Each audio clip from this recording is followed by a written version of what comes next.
Hi hello welcome back to my channel. இன்றைக்கி ஒரு சூப்பரான வீடியோ தாங்க நம்ம பார்க்க போகிறோம்.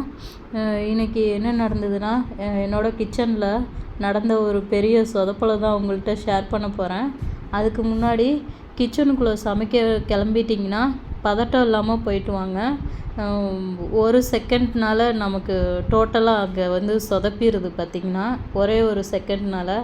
ஆமாங்க, இன்றைக்கி என் கிச்சனில் என்ன நடந்ததுன்னா, நீங்கள் அதை பார்ப்பீங்க இன்னும் கொஞ்ச நேரத்தில். இப்படி தான் நான் சமைக்கலான்னு ரெடி பண்ணிகிட்ருந்தேன். பார்த்திங்கன்னா வேறு ஒரு பாத்திரம் எடுக்க போகும்போது என்னோடய ஆயில் பவுல் கீழே கொட்டிருச்சு. பார்த்திங்கன்னா ரொம்ப டென்ஷன் ஆகிட்டேன். பார்த்திங்கன்னா எப்பட்றா க்ளீன் பண்ணுறதுன்னு. இது யாரையும் பயமுறுத்துறதுக்காக நான் சொல்லலை. பவுலில் உள்ள எண்ணெய் தான் கொட்டிடுச்சு, அதனால் ஒன்றும் பயப்பட தேவையில்ல.